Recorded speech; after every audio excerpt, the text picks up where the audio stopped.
We got the media team in here. We're the media We're the team. media team. We got content. TV's in the go. We got TV in the go, Wack. You looking for that fire Clubhouse content? Well, you need to subscribe to the homie. Hey, yo, Clubhouse TV. Let's get to the content. That's a good one. Yo, check it out. It's Clubhouse TV, man. On this one, we got Wack 100 pulling up on Big Chuck on Death of the Clout Chasers and responds to Munchie B and destroys him. So let's get straight to the content. Listen to what Wack and Big Chuck talking about. Don't forget to like, share, comment, and subscribe. Run the content. In the block. What was one of the things that stood out that he had said? He said a bunch of crazy stuff. I mean, you know, Munchie B younger than me. He's 10, 12 years younger than me, probably a little more of the craziest thing I think was I believe he said I went to prison for a BB gun. Yeah, he did say that. He said that you went to prison for a BB gun and that's your neighborhood that started in 1989. And you know, I guess he was trying to allude that you wasn't in the streets prior to going to jail. Yeah, well, I think my neighborhood started about 82, 83. I'm second. I'm second generation. Second or third generation. I didn't start gangbanging until 89. I was 12 years old. You got my criminal record? Did I ever send you that? My rap sheet? See if you can find it. But yeah, I caught my first case in 89. I was 12. So I don't know what makes him think I can go to prison at 12, right? But because he kind of said something about if his homies caught him riding around. I wasn't riding around with a BB gun, a pellet gun. I told the story. A lot of these things these people know because I tell the story. Yeah, I heard that story on Vlad TV. Yeah, people ask me, you know, how I first got in trouble. My first interaction with the law. You know, I don't leave no stone unturned. I just tell the story. And I don't know about him, but, you know, certain things we did as youngsters, you know. We shot BB guns and pellet guns. We shot cans and bottles, birds, you know, the copperhead BBs. And I had a pellet gun with a CO2. And we wasn't out on no missions. We was in the backyard, shooting cans. So I remember I ran out of the CO2 that wasn't the handle. I'll never forget this. So I went in the house to change it, get another. And once the CO2 get weak, you know, ain't no power behind the pellet. So one of my family members or homeboys was still in the back. They had the OG Daisy Pump BB gun. So I think maybe they shot, missed, went through the gate, might have hit somebody's kid or something. Nevertheless, the Mexican man ended up at my mama's front door. His English was real broken. So he's trying to explain, you know, he's pointing to his son, got the red dot on him. And I'm coming around the corner with my pellet gun in my hand. I got fresh CO2 canister in it. It's full. I think I could put like 50 pellets in there at a time or whatever. And all I remember is she saying, oh, okay, maybe in the backyard, let me check. And him seeing that, my thing in my hand, he like, no, him. She like, no, he's been in the house. Let me see the backyard. All I remember the dude said, and I blacked out. I just started, I ran up on him. I don't think he realized what I was doing, but he was trying to wrestle my hand away. But I had a little strength on me. I've been athletic, football, track, basketball. I hit him in the face maybe like 28, 32 times. And that was my first time. I told the story because that was my first time going on a run. And they charged me with assault with a deadly weapon, non-firearm. And that was my first trip to Sylmar Juvenile Hall. That was my first time going to Sylmar Juvenile Hall. I did about, maybe about 3 months, 2-3 months. They let me out on probation. And from there it was a roller coaster. I eventually got in some more trouble, went back. I think I might have got caught with a firearm. That's back when we had the little 22 and 25 little Derringers that came in a little box, 5-6 shots. I went to Camp Miller. That's where I met my douche ballet lanes at, and did a track 2 program, which is, I believe it was like 4 to 6 months. I might have did 6 months. Got out about 2-3 months, went back. Did a track 4 program, which was 9 months to a year. Back to Camp Miller. Did some time to kill Patrick in a hole and Carl Holden in a hole. Got out. Caught a attempted murder and a robbery. The robbery wasn't mine. You know, I had to ride it. Beat the attempted murder. Attempted murder get dropped down to evade the police. I beat the attempted murder. Shout out to my brother what they went and did, and ended up going to YA for a 9-month program. Ended up doing 2 years. Fred C. Nellis. Got out. Actually, when I was in there for the attempted murder, I got hit with a murder too. Fought the murder. 3 other niggas got arrested while they was on the street. So I was in there fighting the attempted murder. They booked me on a murder charge. The other 3 homies was adults. I was a juvenile. So I think what they attempted to do was hit me, knowing I'm fighting the attempt, hit me with the murder, thinking I was gonna crack and tell them something. Didn't work. I told them to take me back to the cell, do what you're gonna do. Fought the murder, beat the murder, based upon what the witnesses actually said. I believe they could have hung me out to dry on that one, but the witness, when they asked the witness to describe the scene, they said it was about 10 at night. Shooters had on hoodies, sitting on the passenger seat windowsill, firing back towards the driver's side to the sidewalk. And remember the attorney, I believe I had Stephen Hogue at the time. I've always had paid attorneys in the juvenile system. Asked them, well, how'd you know it was him with it hit nighttime and the gunfire? And the witness said, well, he always the one coming over here putting in work. It had to be him. So they couldn't really identify it was me. They just assumed it was me. So I beat that on that.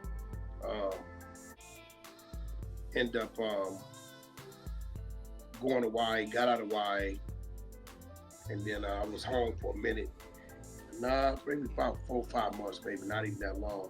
And then that's when I caught the shooting case. 2 counts with a .245 assault with deadly weapon, fired into an inhibited vehicle, fired into a dwelling, the home, and discharged a firearm in city limits.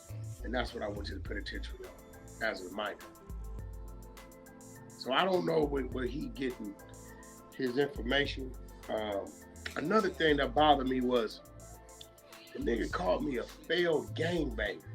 Yeah, I was about to ask you about that. So he said that your resume don't compare to his resume, and you wish that you was the blood he was. Yeah, he said I wish I was the blood he was. And I'm gonna tell you why him calling me a failed gangbanger bothered me. Because I don't glorify gangbanging. So I don't know what a successful gangbanger look like. Now, I can tell you what a successful gang member that used to be a gangbanger look like. I wouldn't want his resume. He from Inglewood families. His homies tried to kill him. Your own homies from your neighborhood. Let's get this right.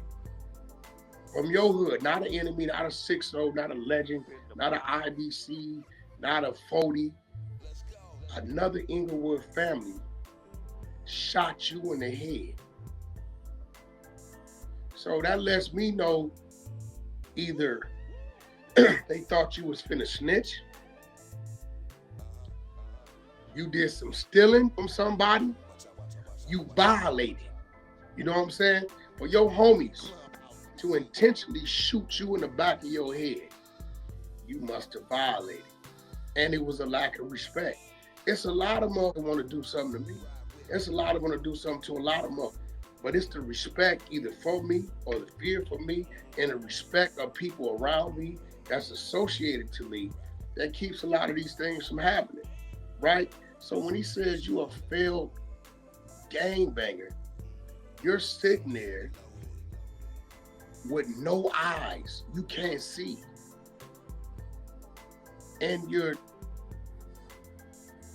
I don't think he understands what he looked like. You know, you got a cup in your hand of water that you didn't sip for an hour. So that let me know you got some nerve damage because your other hand, your left hand, your fingers just move the way they want to move, and I think you just need something to grip. So all this, right, you put your family through. You call yourself a successful gangbanger when you done lost your vision. Not only that, I didn't walk yards, county jails, penitentiaries, CYAs, juvenile halls, camps. I didn't had numerous fights, been rushed, all that. None of my enemies could ever claim that they took my manhood from me, that they knocked me out, ripped my clothes off, spread my butt cheeks, and stuck an object in my, and then began to humor themselves and took peanut butter packs that they give you in LA County and pack it in the crack of your buttocks and let you wake up like that. I'm gonna be real. I believe that's why they shot him in his head, because he let that happen. Because he had his vision then when that happened. So, you know, it's just, I'm listening to him and I'm trying to understand him. And I understand his upbringing. You know, his father's from the east side out of Swans. His mother's a known prostitute. You know what I'm saying? Used to work for Snooty Foxes. Homies and told me that, you know, everybody, every now and then you got a home with mama running around. My daddy was a dope fiend running around there. You know what I mean? But every now and then they got a mama running around there, and she, you know, homies turn around, they give her a nickel rock, they getting a blowjob over here on the side of in the alley, and you know, you got to deal with that. But I don't want to be a successful gangbanger. I want to be a successful gang member, because that's what I was and that's where I'm from. To the youth, I don't want to be. I don't want the kids to even think there's a gang banger that's successful, because then it influence the kids to want to gang bang. So that's not where I'm at. You know what I mean? Right. I see him, and I don't think he realizes that Alex Alonzo had been told me at 600. He like, yo, he's a blind dude who wants to talk about gangs. I'm street TV, and you know, hey, I've been let the gang life go many moons ago. So let him talk. You know, you go to the circus to watch the clown, and the circus makes money. So I don't get what he meant about I wish I had his resume. I don't want to be blind, Chuck. I swear I don't want to be blind, bro. I don't want to be blind, bro. Like I don't want to always need the assistance of somebody. That man don't know what it felt like to jump up and just go somewhere himself, because he can't. You know what I'm saying? So, you know, on that note, I don't know what that means. Like, you know, it was another thing that he had mentioned too, and you know, maybe you can explain this, and you know, for the people that don't know, I know you explained it a few different times, but he was saying that you always trying to debunk him. So if you can, you know, like, what do you mean by that? Like, well, you got to remember, this is a dude I didn't know. He always calls us Clubhouse niggas, but Chuck, let's keep it real. Where do we meet him at? Clubhouse. On Clubhouse, right? So he's like all the rest of them. I don't know this dude, you know what I'm saying? And I remember him coming to my room, and I seen he kept on trying to challenge me, and I'm like, bro, where you from, homie? Like, me with family. I said, okay, well, you know, it's all love. I ain't got no issues with you. I don't know you. But when they trying to get a name, it's like, go start something with Wack. I don't know this dude. I have no reason to have a problem with a blind man. Respectfully, I don't. You know what I'm saying? Zero reason. And I remember telling him, I said, yeah, man, you know, one of your G homies I was close to, Nelly. He like, yeah, that's my homie. You don't know nothing about Nelly. And I asked him how old he was. And he told me, and I think I kind of embarrassed him. I said, bro, you never been on the streets with Nelly. Nelly been in the penitentiary damn near 30 years. So if you this age, you never knew Nelly on the streets. And when I started breaking it down, Nelly lived in my projects. You familiar with Brandon Broner, right? No. Player. Oh, okay. I think I know what you're talking about. Yeah, he was in there. I think he played for like the Patriots, and he might have played for the Seahawks. He was a free safety. But the homie Nelly was with his mother, lived in our project, lived in our neighborhood. So he was a G homie. So, you know, I think I kind of embarrassed him, because he wanted to act like he knew somebody that he really didn't know. He might have talked to him on the phone. I said, bro, you didn't know him on the street. So every time I hear him say things, and I'm like, I don't know, bro. I don't want your life. You the same dude when we was on Clubhouse, when your mama came in the background and said, boy, you using up all the Wi-Fi. You've been on it too long, right? Wow. So that, you know, at the end of the day, his whole life, all his life that he got to remember because he can't see no more, it's just gangbanging. You know what I'm saying? I don't believe he's ever taken an international flight. You know, I don't believe the man's never even been to New York, Miami. You know, I've been around the world 7-8 times. You know, I don't have to pack a bag to go home to the East Coast because I have a closet there. But, yeah, I don't know what he mean by I'm trying to, you know, your truth is your truth, bro. Like, you know, the 6-0's been begging me. There's 2 people that I was involved, 3. One of them in the joint, 4-leaf, and the other 2, one's dead, and the other dude from rolling 60s, he's still around, and I've been trying to let it go, but I think I might have to go in on the interviewing. That's his truth, bro. You know what I mean? You're a little dude. You know, you're 120 pounds, 18 pounds. I get it. Yeah, I think he mentioned that too in the video. Like, why haven't you interviewed him or brung out the guy on 4-leaf? Well, 4-leaf was in transition going back to the joint. He was in the county jail on an appeal. It ain't nothing to interview 4-leaf. That ain't the problem. I get a hold of it. But I'm going to interview 4-leaf. 4-leaf was just the one pushing the buttons, getting them doors racked. The other dudes is the one that actually did it. You know what I'm saying? But I don't know why he's so mad at me about his truth. You know what I'm saying? We all didn't have our misfortunes dealing with the ops. If you was gangbanging at one time, whether you got rushed, you got shot, you know, I didn't have police drop me off in these neighborhoods. You know what I'm saying? Whether your car got shot or whatever it may be, you know, some of our misfortunes I can see is a little extreme to the rest. The homies did shit to some of them too. You know, I didn't see it, I didn't witness it. You know what I mean? So it goes like that. Unfortunately, he happened to get the short end of the stick. And I mean that literally. He got the short end of the stick. Damn. And I guess he's mad about that. He keeps making mention, all these dudes keep making mention of this dude, Leroy Smith. When it comes to my brother, right? Right. Leroy Smith was my brother's friend. I know Leroy, right? He's a real estate agent, right? So it's crazy how... So you're not even a street dude? No, he's not a street dude. No, he's a real estate agent from Tulsa, Oklahoma. He was working for Century 21. But it's funny how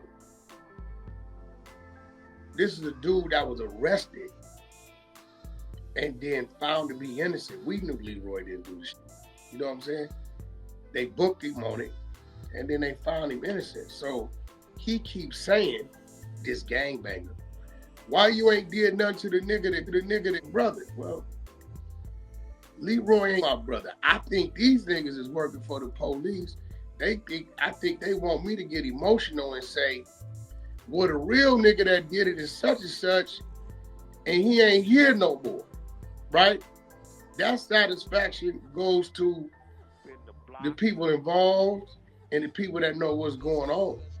That's why every time they holler Leroy name, I be like, Leroy right there in Tulsa, Oklahoma, bro. Like, Leroy ain't with nobody. Like, I don't, you know, nigga, it's a lot. I got arrested for a murder I didn't do. Was nowhere around it. Wasn't in the car. Didn't know they was going to do it. Nigga, I was at my girl house, sleep, literally on the floor. Didn't know nothing about it. I literally didn't know nothing about it until I was already in jail, and they called me down and showed me who they arrested, my 3 other homies, right? And told me what it was, and I heard the description of the vehicle, right? And at that point in time, I kind of knew what went on, right? And it was just some homies putting in work. You know, it was my team, yeah. But, you know, we didn't tell everybody everything. If Wack wasn't there at the time, they moving it. One of the homies wasn't at the time, and I'm there, we moving. But I literally was in jail for a murder that I didn't do. Didn't have no parts of it. Didn't give a nigga a gun to do it. Didn't give a nigga a car to do it. Didn't tell him go do it. Didn't tell him where niggas was at. None of that. So it's a lot of people that go to jail for crimes they didn't commit. But just because you go to jail for the crime don't mean you the one did the crime. So, but again, this is like, my brother got like 05. You know, I've never heard of Munchie B on the street. I heard of Munchie B on Clubhouse. Respectfully, I've never heard of a Munchie B on the street. I heard a dude on Clubhouse. He claims he put in all this work and all that. And all that's cool. But guess what, Munchie B? Your own homies put the work in on you. I don't know how he gets around that. I know for sure the fact that you still hollering out, Chuck, out from the gang that shot me in my head, lets me know you's a pressure cake. But then again, we understood his mother and grandmother when he was in the hospital. They went down there with half the congregation and begged and pleaded them boys that y'all please leave. He's still alive. He can't see. He won't do nothing. He won't say nothing. So he did mention that in that video too, but he was speaking on that Snoopy Badass had brought that up, so he wasn't referring that to you. But so you heard that story too, that Snoopy Badass. That's a fact. Snoopy got that because that's what happened. You know what I'm saying? You know, yeah, you know, your grandmother here. My grandmama dead now, but that don't mean she wasn't alive when certain things happened. That don't mean. Let me ask you something, Chuck. If your mama call her mama and she live in Mississippi and say, my son just got shot in the head and he's on critical condition, it's a good chance that her mama is coming to the aid of her daughter. Right. See, you just get on the plane. Right? Yeah. You get on the plane. It's nowhere in the United States of America. He may not know this because he's been restricted. He's a hamster. He hasn't left his box of where he's from. And now that he can't see, he's limited to when he can travel or what he can do.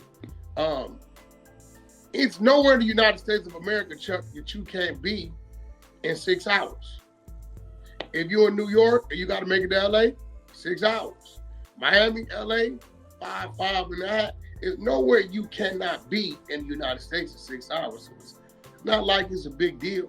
You know what I mean? But they went down there and cried and begged for him, and you know, and I guess they honored him that, you know. He walking around his mouth like he Ray without the bag, and that's cool. I just don't understand why I'm blind and he keep talking about pull up on me or watch when I see you, or I'm gonna do it. I'm asking myself, you know, Wack is dude. Maybe dude is psychologically up. Like, I really ain't got a lot of malice for the dude because the dude is blind. He lost his eyes before he can really live life. You know, he got a speech impediment. He got a nerve problem. I don't know if he got have kids, but if he ever has kids, he can never see them. He can't drive a car. He can't just do the basic things himself. You know, he know how to work his phone pretty good. He was texting me today, and it's weird. What he was talking about today when he touched you? He was just talking about, you keep attacking me, and you know, I don't know if people lying to him. You know, now Luce can be on him. Luce be on him. Luce do skits on him and all that. I don't attack you because the truth can never be considered disrespect. You know, the things I bring up, they really actual and factual, they happen. 1 minute, I believe I might have recorded, he was on my phone about an hour and a half, about 3-4 months ago, asking me for advice.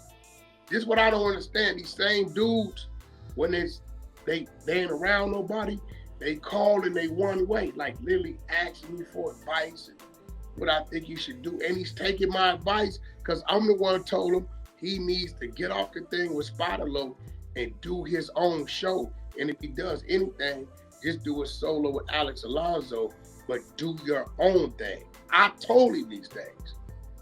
And I look up and a couple months later, he's doing them.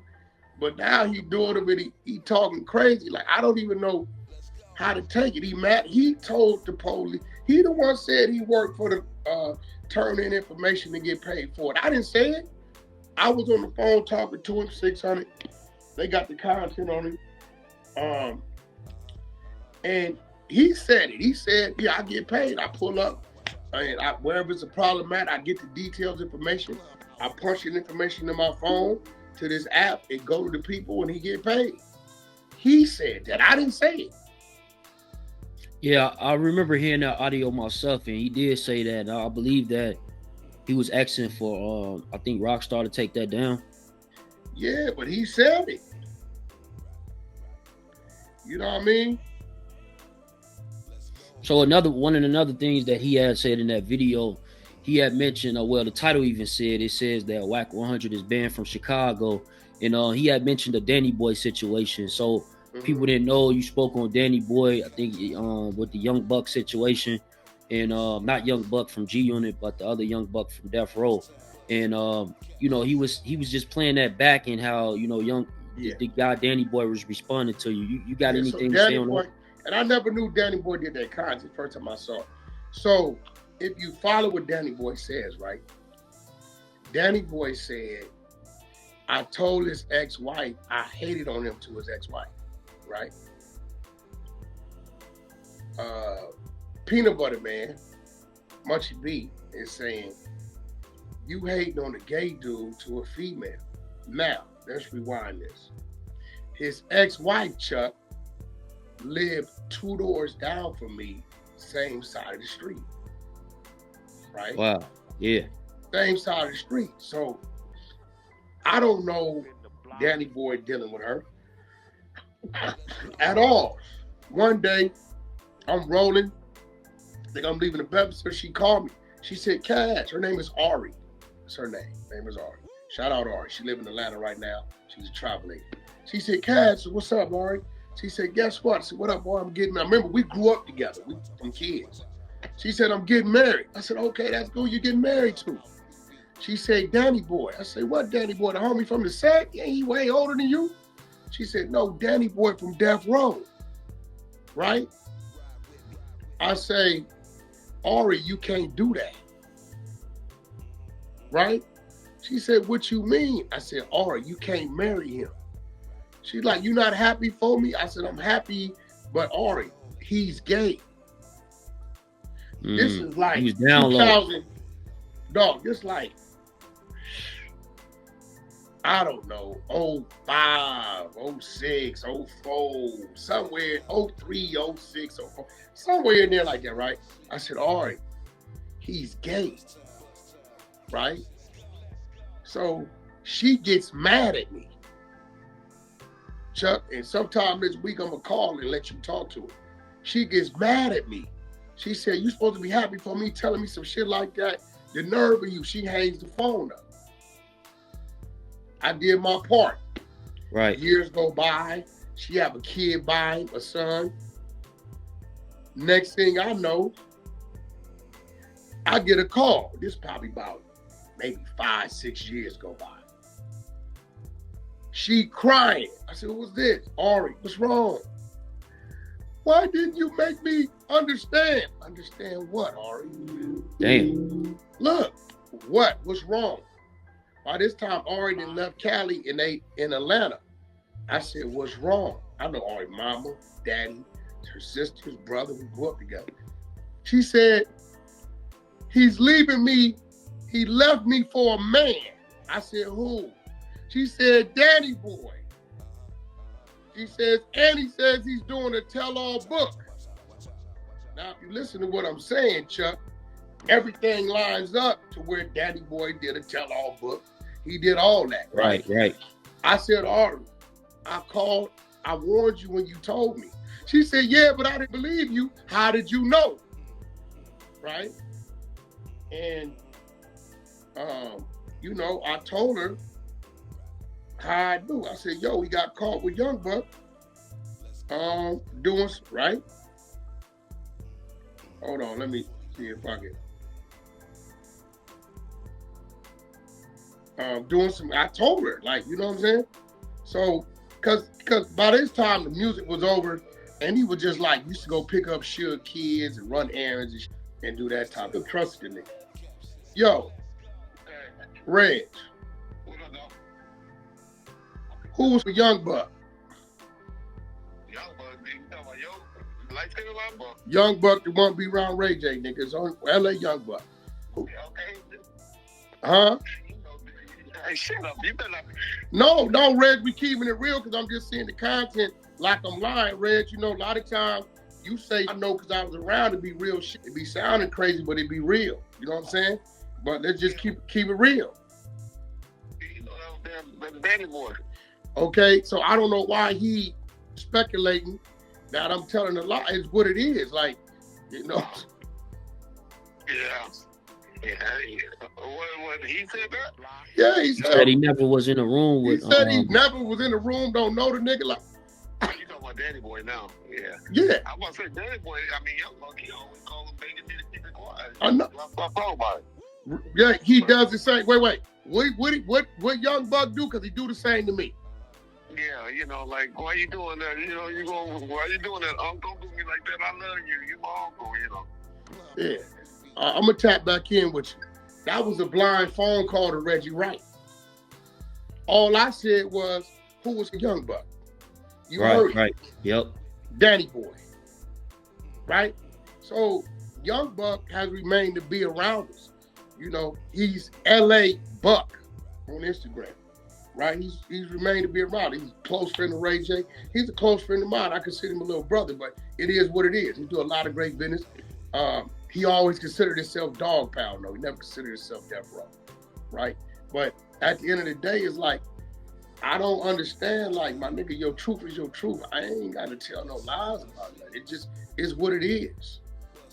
And another thing that he had brought up in this interview, he had played the audio from Gillian Wallow podcast, you know, say $1 million worth of game. And basically in the podcast, you had explained, I think Big U was, right? Yeah, Big U was there with you, and you had explained what Big U does for the community. No, the question was, hold on, the question was, what Crip do I think A to Z had accomplished more? Right? And it was Tukey and Raymond Washington and Big U, right? So Chuck, here go my math. Tukey Williams died on death row, right? Right, that's correct. Okay. He wrote some children books, but ultimately he died on death row. I believe he went to jail for some Asian people, shermed up, went in there, robbed a store, liquor store. Some Asian people went to death row, turned his life around, but died on death row. Never got out. Raymond Washington, I don't know what happened with him. I can't tell you. But I know there's no businesses. There was nothing after the fact that he was one of the founders of Crippin', right? Now this 2020, and Chuck, you got the timeline to when I found out the things I end up finding out. Right, with the development options. Okay, now development options, I always knew about. Development Options was a 501(c) nonprofit organization, right? It had Crenshaw Coats. It did programs at the continuation school, graffiti removal, back to school, backpack stuff giveaways. And I believe they used to do like toy drives, turkey drives, right? For the community. So I kept it real. I don't do those type of things, right? So for me to see Big U walk off 13, 14, come home, set up a nonprofit, and do these things in his community. And the Pop Warner football was the best thing. And I still think it is today because he never made a dime on Pop Warner football. That would stress him out every year. You know what he charged them kids, Chuck? $100. For them to participate in the football camp? $100 to play the whole year of football. So guess where all the money from the shoulder pads and the uniforms and all that, the rental of the field had to come from? Big U had to go hustling. Right. So this is where you hear when I would write checks to the Crenshaw coats for the shoulder pads, you know what I'm saying?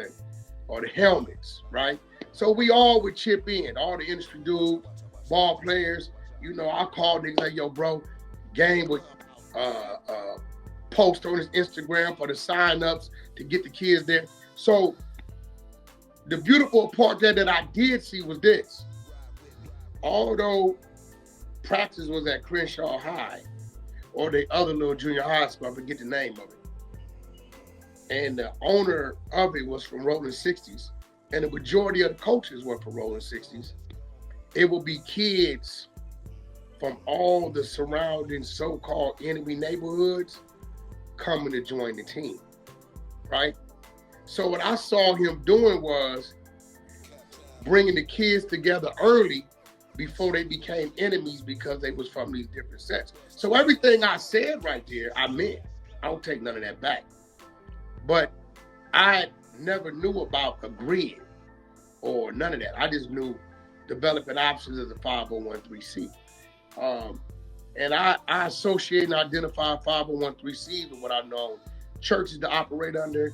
And my baby mama years ago when she was gonna start some type of group home or something, I remember she had to go take some classes to create that for herself. But Chuck, what was that, 2022 maybe? Yeah, I think it had to been like, it'd be the end of 2021 or 2022, the beginning. 2022, I get attacked by a dude named Starwood, right? Because of how close me and Big U was, and at this time I wasn't dealing with Big U, the other shit had happened. He's assuming that I'm part of the grid making the money with Big U. So he does a clip, put my face on it, put my name on it, alongside Big U, talking about we working with the police and all this shit here. And it was so in depth, I think I called you. I'm like, Chuck, you know this dude? And you put me in tune with him.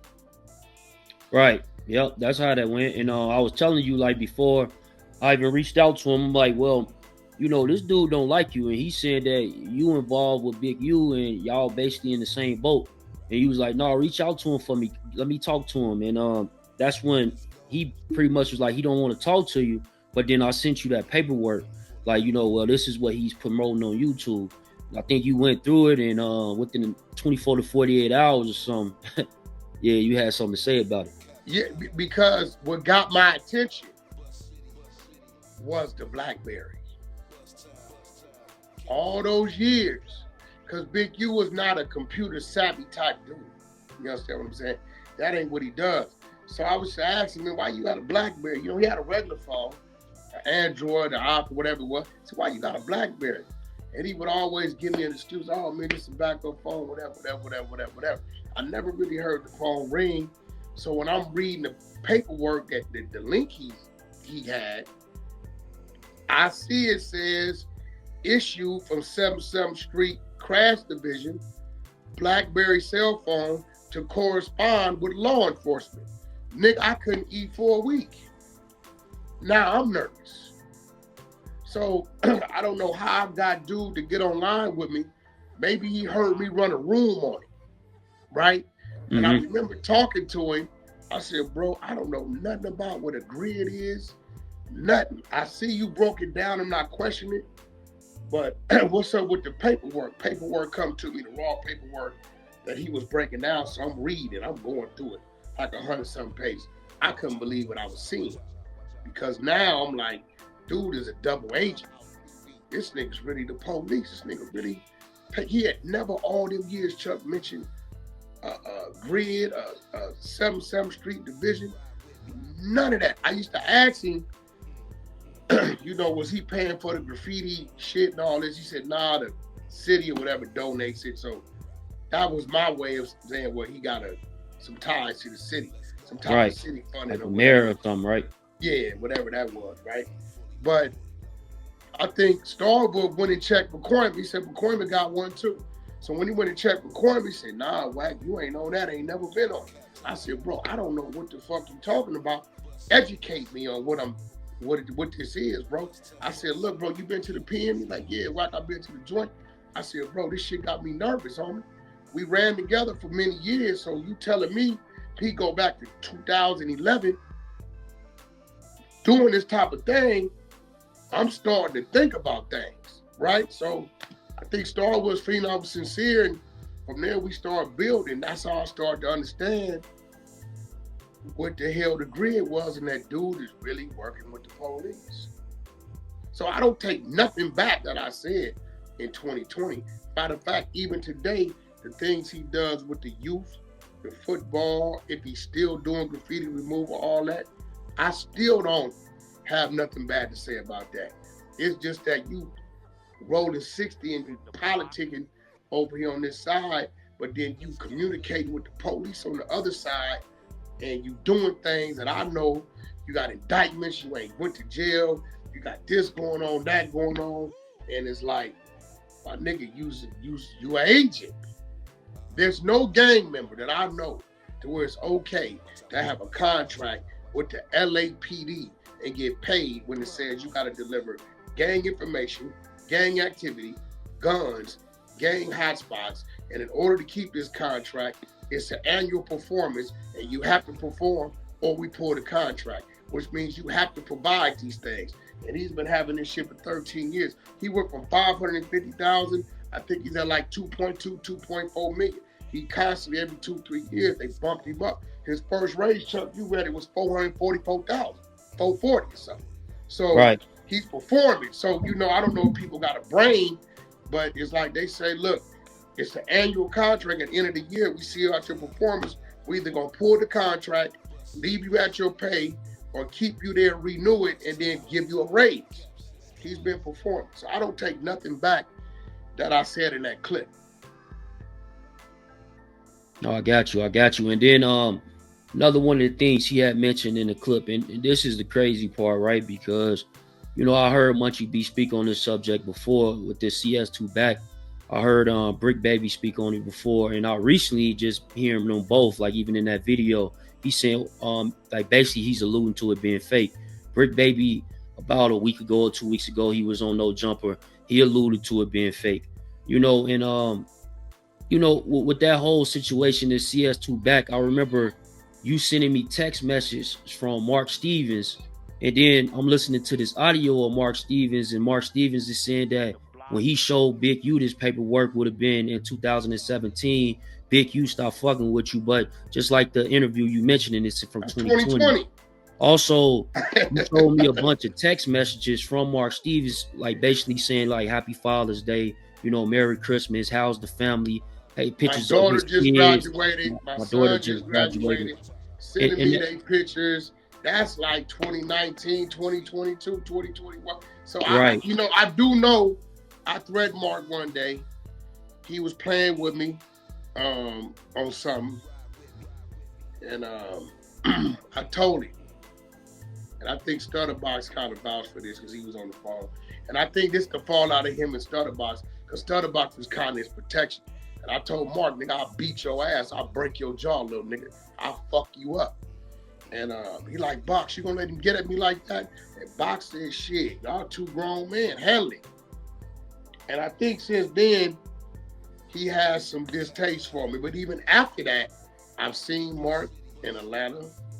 I've seen Mark in New York. When I always talk about, I put Kendrick Lamar and J-Rock on stage.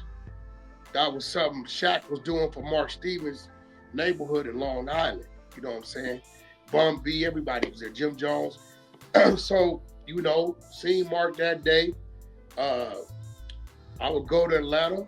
Mark would give me the keys. Shaq would green light it to the penthouse over there in Buckhead. The condo was like condo number 307. Mark would call me, check in with me. Went to his crib. The crib he had built. Went to the crib of his little side chick he had over there. Pulled up on him in my diesel one time, coming across country. So I believe, you know, they both Muslims. I don't know, maybe Big U got to him. It didn't make sense because yeah, he did say in the audio, he said in the audio that I heard with Mark Stevens, the audio that they be playing, he said that once he heard you was going against Big U, he had to come out and say something. So it definitely got something to do with Big U. Yeah, it got to do something to do with that because the 2017 online, that was Mark From there to 2021, late 2022, you texted me pictures of your kids and their graduation, and you wishing me, you know, checking in with the family. And I seen you once or twice. You called me to try to get Ray J. He had like a stripper reality show he was trying to do down here in Atlanta. I know Shaq had bagged up off of me. Stuff like that. And again, Big, you said that's my studio with Gilly and Wallow. You know that, right, Chuck? That's in my studio. Yeah, I remember you told me that, and as well as the was the Checking In podcast. Yeah, his first episode was in the back of my studio. Yeah. OT Genesis. We did him one segment, did Game a segment. They called me, might have added me out. And shit like that. The True Car went in there, but yeah, so none of it, you know, nothing they say makes sense because their whole thing is a play. But I think Mark been having a distaste because he tried to make a run into the music business. He was there sitting in the middle of the Ray J deal. He was on that side of the label side, the Shaq side. I was on management side with Ray J, orchestrating everything, making sure it was right. And after that, it didn't go right. I do know in like 2021, K. Slay called me. You know what, Chuck? K. Slay called me. K. Slay did an album with Mark through Koch. He did an album and he called me and said, Wack, you know, I don't know a lot about the business side of it. I did this album some years ago, 5-6 years ago, whatever it may be, said I've never got a royalty check. I said, well, he said, I want you to call in the E1, because Koch had been brought up by E1. I said, well, E1 ain't gonna have it. You did it up on the Mark, right? He said, yeah. E1 is sending Mark your money, and Mark got to pay you your cut, right? And I remember K. Slate called him, Mark, and Mark called me, yo, Wack, what's up? Why you do me like that? I said, do you like what, bro? He like, Slate just called me. I said, what, about the check? Yeah. I said, well, how did I do you? He said, come on, Wack, man, you know that nigga don't really know what's going on. Why you putting him up on game? And I got mad because Slate, my brother. I said, hold on, bro. You said you beating, bro? Like, nigga, I just told him how to go. I thought he was going to call you and you was going to tell him you send him a bag, or maybe y'all just recouped, maybe you going to check account. Nigga, you pretty much telling me you getting over on him. And he was like, nah, Wack, you right, man. Let me have my people. Because Marcus is a square dude, right? And he like, let me have my people look into it. And he kind of like eased off of it. And then I would hear from him periodically through text messages. He called me one time trying to get Ray J down there. Ray J didn't want to do it. He never liked Mark. He only dealt with him because I would tell him he had to. So yeah, because he did say in the audio, he was like, you backdoored him. And what you speaking on is basically pretty much what he was saying, but he was saying it in a different way. But yeah, see, but I never even heard nothing he said. So yeah. I'm just telling you, I've never heard none of Mark's interviews. So that's not a back door. Like, Chuck, if you called me, right, you like, yo, Wack, man, boom, boom, boom, boom. I'm like, all right, well, you signed to who? Well, I'm signed to, I'm signed to Loose Cannon. Okay, but the deals with Universal. Okay, well, no business ain't with Universal. Universal gonna pay Loose Cannon, and Loose Cannon gotta pay. I pretty much walked Slade to where it was. At the time, see, if I'd have thought Mark was getting over on him, I would have just called Mark myself, like, homie, what's happening with this, and dealt with it A to Z. I just broke it down to Slay on how it was supposed to be. Slay must have called him. So, see, Chuck, you just answered the question. That's why he on what he on. He mad that I gave Slay the information, but nigga, what I was supposed to do, that's my brother. And when I did give it to him, I didn't give it to him thinking that it was a problem. I just gave it to him so we can have an understanding of how to approach the problem. It's a difference. No, I got you. And then, he had mentioned a guy by the name of Deuce M's, and I know Deuce M's, he make a lot of videos on you, and he had said that basically, alluding to like he won, and I forget exactly what words he used. What did he win? He won like the battle between you with the whole CS2 back situation. Now, me personally, I don't think Deuce M's, doing well on YouTube at all. In fact, he's in the chat. He's probably gonna go make a video about this. He's been like he wanted to work with you, right? begged to work with me. Right. Presented some type of Bitcoin thing. And you know, when I first met Dece Sims, I thought he was a New York blood because he was on the New York side of Clubhouse. Yeah, Eastern District. And I would always hear him say words like sanction and shit. That ain't how we talk out here in the West, right? So when he approached me, I kind of handled him like that. And when he told me where he was from, I called the Brims. Niggas I did time with, they like, Wack, we know the nigga, but you know, he beat a chick and threw her in the trunk on some fake pimp shit, and got out and moved to Madison, Wisconsin. And we really don't see him. We've been gone, like, at that time, they said 10, 12 years. So it got to be like 14, 15 years now. So, you know, when his homies wouldn't vouch for him, I just simply told him I didn't want to deal with him. Because, you know, they ain't vouching for you. I don't know you. My first interaction with you was I thought you was a New Yorker. So, you know, I just left it at that. And I caught on that the way he talks, he tries to talk like he's bigger than what he is, right? He talks about things that he's never really been a part of or never done. And I can pick up on that. So it was like, and I really don't like to do business with niggas. I do business with black people, but I don't like the nigga business. And, you know, there's certain things about people that I can look at you and how you present yourself, and it tells me what you are and who you are. So I just chose not to do business with him. Because before, he was a Wack fan. You know, his content, the content I brought Roddy Rich down there. You know what I'm saying? Yeah, his boy Yael, and he was like low key behind the scenes working with it, right? Yeah, he like, Wack, get Roddy, line the nigga up. So that's why when I be seeing these dudes on stage, it be funny to me because I'm like, damn, nigga, you the one that was kind of behind us putting Yael in the box. But nevertheless, if you listen to it, he's addressing me. You know, Wack, hey Wack, you know what, yo, Wack, you know, like Wack was saying, he's very cordial and respectful, but when I told him I didn't want to do no business with him, he started to fuck the Wack campaign. But at the end of the day, I think what it is I'm everything that he wanted to be. He wanted to be a music exec.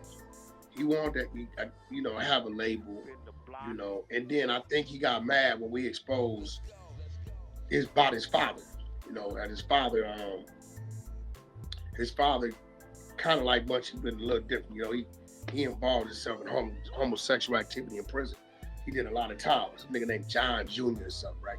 So I think when I exposed that, and then not only that, y'all all witnessed when I had him in tears, when I exposed that his brother, Booger Brim, who we used to always talk about, Booger Brim, is a PC roll-up case, a product and victim by none other than Big U himself. Wow. Right? So his brother Booger Brim is PC'd up on the PC yard, rolled up by the 6-0s, a shot called by Big U himself. So when I exposed that through his own homies on my phone, what's the nigga name? What's that boy name? The drunk nigga from his neighborhood. Chuck, you on mute. What's the drunk nigga? Lil Stretch. So Lil Stretch and Baby Stretch, I believe, called my phone. Baby Stretch, he got life or something. They called my phone. I just called my phone. They like, yeah, Wack, I don't know why that nigga talking on the homie when his brother PC got rolled up by Big U. Homie's looking at him real funny. Boom, boom, boom. So it explained, because remember, Dece Sims is the first one ran the grid program paperwork on Big U on Clubhouse. They called him COINTELPRO. Called him a snitch, COINTELPRO, called him all of that. Dece Sims is the first one ran the paperwork before I do anything about it, right? So when I look up and see what I'm seeing, but I understand Big U. Big U know that. And once you done did Big U like that, it's never gonna be good. He'll play good. I know him. He'll play good, but in a minute, Dece Sims keep on lingering around there, and you know, it's gonna get weird on him. You know what I'm saying? One thing I do know about Big U, he crafty and he's sneaky. He'll never forget what he heard, because we personally sent it to him, to one of his mans. His man said he heard it and really didn't know the extent that dude went in on him. So, you know, He a brim. Big U can't stand them dudes over there. You know what I mean? At the end of the day, what made you think that guy? Because he did change. He said that, oh yeah, you know, he talked to Big U and Big U explained it a different way. What was going on with the grid and the paperwork he had. Chuck, he ran the room for 3 hours. He read every line for line. He read every line. Yeah, there's no explaining when you read every line. But what it was he thought Big U. See, if people don't know no better, we built Big U in the industry to look like he was something he wasn't. Right? We utilized him what we needed him for, and we put him in a space to where it looked like he was doing something. If you sit back and think about it, Big U has 0 accolades in the music industry. None. You can't take blame. You can't take credit for Nipsey Hussle. That was a mean game play to get him that deal. Nipsey got away from him. Nipsey got away from him quick. He wasn't even there on his rise. Nipsey shook him, right? So I think he like shit. If he don't know no better, you think Big U really got the plugs to make something happen. And I think Dude Sims was like, I'm gonna get in, get some plugs, get some contacts, get big, turn around, go at Big U, tell him fuck him and I'm gonna be on. But I don't think he realized it's nothing Big U could do for him over there. It's nothing. I know his resources, I know his plugs, I know what he can and can't do. It's funny because I recently heard a video of him talking about this, like, oh yeah, people think that we was gonna use Big U and do this, but Big U, you know, he was basically saying how Big U couldn't possibly help him, but he doing it on his own and shit like that. But no, he thought he could. You don't remember him saying, we got a big production facility coming. Yeah, compliments of Big U. We got a World Star contract coming. Compliment all that, right? And I'm sitting back laughing like, nigga, I said it. I said, Big U gonna have these niggas passing out backpacks and he gonna use these niggas as a voice on the internet. Once Big U realized they couldn't win against me 600 and loose exposures, once he seen they didn't have what it took, Big U ain't got no more use for him. He gonna pull back from him. He'll keep him close enough to where if he need him to come do something or say something or put something up, cool, but he's never gonna do nothing for him because there's nothing he can do. That's why now he's on. People thought you said these things. You thought Big U was bigger than what he was. I know what he can and can't do. Half his plugs come through me and his homeboy, right? We were plugging with people and create fake narratives, and he show up and say today, and you got that, and boom, boom, boom, boom, boom. But they don't even fuck with him no more because there's no use. The tables have turned, times have changed. There's no use for him. And now that we didn't expose he's a rat and he working with the police, right? Now that he's been exposed, niggas don't reach for him. Ain't nobody checking in with him. Ain't nobody paying him to do nothing. Nothing. That nigga sitting in a lawn chair on Chris Sean Slauson in the parking lot every day. Something I never thought he would be doing. It's crazy. At 57, 58 years old.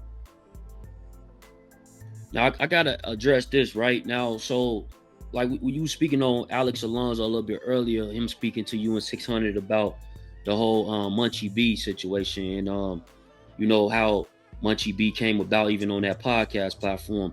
But what you think Alex's issue is with you? You know what I'm saying? I know Big U, you know, he got a friendship with Big U and maybe he think the same thing like Mark Stevens. He don't like Big U. He really don't like Big U. He don't? Nah, he don't like Big U. I don't know. What I do know is Chuck Dude got 500,000 subs, right? I got 33, 34,000. I just start building, right? His views and my views been the same ballpark. So I think Alex is one of them dudes, right? That he's a jealous, envious type dude, right? I looked out for him. I could have X'd him out of projects that helped him. The Streets of Compton. It's a 3-4 part series. You know who project that is, Chuck?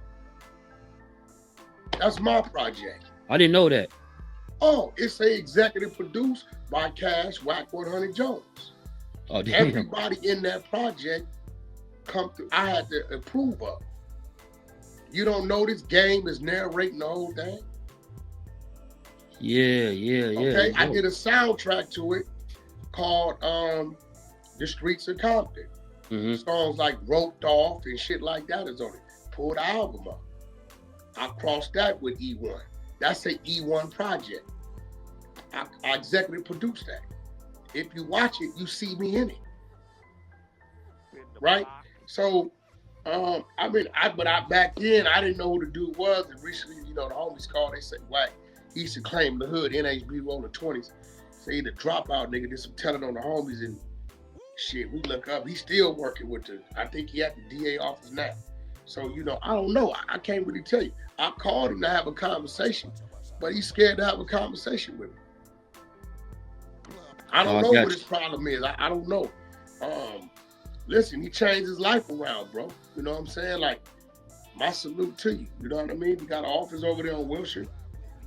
The sweet 400 joint over there. But I can't tell you. I do know when I started to get a little agitated, he get the call about homies and telling them he don't want no problems. I know that. That's the crazy part. I can call my homeboy right now, watch this, out of nowhere, but he don't tell people this. He's a very scary dude. I know he'll call the police, so watch that. This just last week. All these niggas be frauds. Yo, Lil John. what's the deal? I'm talking to the homie on this program. What Alex Alonso called you about a week ago and tell you? Say that again? Alex Alonso. What he called and tell you about? What he say? Somebody he don't want no problems with you and shit. You know what I mean? Like, I don't want to talk to him, but I don't got no problems with him. So I was like, what happened? He was like, his name came up when he shot me the joint. I'm like, nigga, you brought the homie name up. No, you know he been. I'm like, they ain't trying to hear that. I'm like, you brought his name up. But he's talking about he don't want no problems with you. None of that. All right, I hit you back. See, these niggas be cowards. You see what I'm saying? Niggas don't know this is what's going on behind the scenes. And they ain't gonna play with the homie. He ain't gonna even say nothing about hearing the homie say that because he know what that is, right? So you do all that. You heard him. Then he had called, hey man, tell Wack I don't want no problems. He called it one of my right hands and he know all that go, right? So it just be like I don't get it. Like, you niggas is weird. But I get it though, Chuck. I can't. R&B always has to remind me, like, look, nigga, you have built your platform, built your name in this algorithm on social media to where they damn near can't not talk about you. Because they don't got nothing else to talk about. They gotta, whatever they talking about, they gotta, bro, we watched DOTCCTV talk about me for 3 years straight. Nigga, his wife got to be ready to give me some pussy right now, bro. Shit, that ain't man. no way she didn't heard my name so much, that nigga probably be sleep like this. Why they gonna fly jets? Fuck is it? You know, this nigga like is losing his mind. You know what I'm saying? Yeah. Yeah. You know, so I don't know, man. Shout out to Loose Cannon, Sharice Mills, Loose Cannon, my man Ghost and Exposures. But I don't know. I don't get it, man. You know, I ain't got to know you and I help you, Chuck. That's how we met. I didn't know you. I dropped in your room. I see this nigga be running some good content. So back about that time, my notification bell was working. I was dragging 400-500 niggas around wherever I went. Yeah, that's a fact. I bring the room, and I ain't never told y'all you gotta pay me or nothing. But you always seem like a different kind of dude, so I fucked with you. Dude Sims just seemed like he always had a motive if he was trying too hard or he wanted to be something he wasn't. So I don't know. I just follow my gut not to fuck with him. Yeah, you was right. And you know, so eventually that same thing happened with me with him. It actually happened twice. So I let him back in my circle for the second time. But the first time it was the same thing like the second time.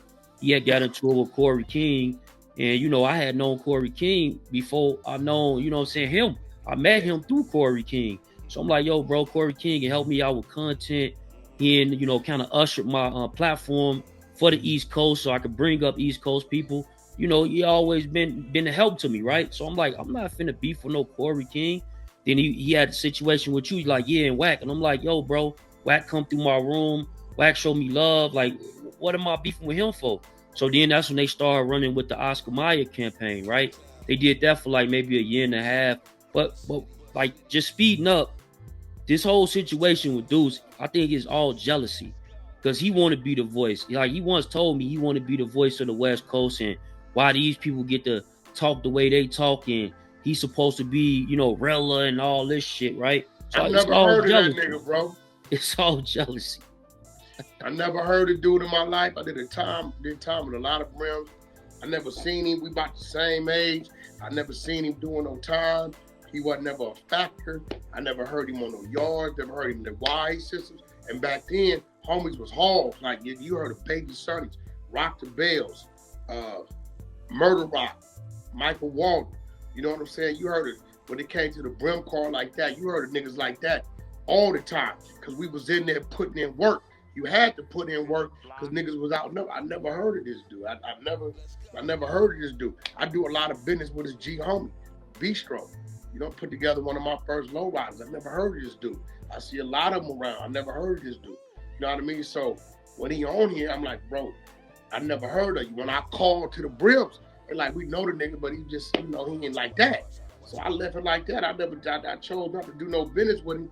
He just seemed like he had some snake in him. Like one of them dudes you help and he gonna turn around and bite you anyway. But, you know, I never chose to fuck with him. You did, and you got bit twice, so I guess I was right. No, that's a fact. Yeah, you was right about that, man. You was definitely right about that. But you think about Munchie Beat, man, on some real shit. Dude's a blind dude, bro. You know, he had some misfortunes. You know, that situation he been through, you know, that's something, I don't know how a man deals with that. But, like, bro, like, Munchie, don't never accuse me of being a failed gangbanger because I never wanted to be a successful gangbanger. I just wanted to be a respected gangbanger, and I definitely was that. I put in all my work, did all my time. I got more time in than you, put in more work than you, did more ride than you in an era that you probably couldn't survive in because the era you come up in was softer than my era, and nigga, you couldn't keep your eyesight because you took a bullet from your own homies. You can't even trust what's standing behind you and standing with you. You can tell me a 6-0 or 40, nigga. Tell me a legend, an IBC bus on you. Tell me a motherfucking I-13, an Inglewood Thresher bus on. But nigga, you got shot by your own homies. And they probably would have finished your ass off after you got off the hospital, but your mama and grandmama down there begging the homies, begging and pleading. They know what that means. They begging and pleading. They looking at everybody right there that something happened to you, they turning everybody in. You know what I'm saying? On some real shit, bro. I know you got a different life, and you know, I don't know what that is to be without my vision, but it got to be even more detrimental and more a slap in the face and a kick in the ass to be without your vision because of your own homies and your own set. That got to feel because you have nowhere else to go. You have nothing else to turn to. You are the abused gang member. You have been abused, violated, manipulated, and now you getting abused by Alex Lonzo, right? Another dropout. You working for a nigga that works with the DA office. Do your homie know that your boss works with the DA office? Do the homies know that the program you turned in information about what's going on the blocks, he the one lined you up to get paid from? It's a whole lot going on. So at the end of the day, bro, I mean, I will tell you, my nigga, you cleaned yourself up. You know, your auntie or your girl, whoever getting you dressed, because you used to be bummy as a motherfucker. I wish you could see yourself, you know what I mean? But you can't. But I'm gonna give you credit on that, bro. You didn't clean yourself up. Your Air Forces is fresh and clean and crisp. You know what I'm saying? You looking all right. But just stop trying to glorify gangbang. You know what I'm saying? Because you won't do this. You won't take them off. I put on glasses to see a little better. The glasses you got is the camouflage that you can't see. So at the end of the day, bro, stop threatening people with a pull-up, telling niggas if they point me in the right direction, you gonna bust. Let's go, man. We don't want to hear that, bro. You handicapped. You one of God's children. You special needs, bro. You know what I'm saying? You can park in handicap parking without getting a $250 fine. You know what I'm saying? You still gotta smell your food before you can know where the hell to eat, bro. You know what I'm saying? You got the shakes and the shovels and shit. We watch you. Watch the nigga held a cup of water for an hour, didn't take a sip. But that's because he got nerve damage. If you watch his other hand, it's going crazy. That nigga throwing up all kind of signs. He can't even call any holding this one. You know what I'm saying? So, you know, Snoopy badass exposed you, patted your pockets. Nigga, you know you got caught. You know what I'm saying? He didn't go to the next day to Colorado Springs because he wasn't on the next day. You know, at the end of the day, he was in the building. Don't tell me he wasn't there. He was there. Everybody seen he was there. He was in the building. He put up pictures. He was in the building. You know what I mean? You got in his business calling him about a female he deal with. What kind of old bust-ass, yee-ass shit is that? You calling him about a female he deal with, like you finna check him about a broad he fucked with. You started this whole thing with Snoopy. Your homies need to really sit you down, you know, when your grandmama and your mama ain't looking, then tell you like, bro, stay out of people's business. You know what I'm saying? Stay out of people's business, bro. This is why they turned your TV off partially. Because you be in people's business. Lord forbid if you can see all the shit you be talking about. Shit crazy. Wow. Just saying, man. You know, that's the clout chasers. And I came with this platform because these niggas is chasing clout. And it need to be the death of these niggas, man. You know what I'm saying? Yeah. No, they get mad. Listen, let me show you how weird they are, Chuck. They got mad because we met each other. Yeah. What the Clubhouse TV.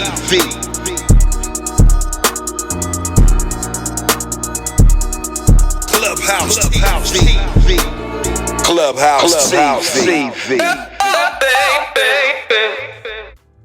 So, you heard the content, man. I appreciate y'all for pulling up.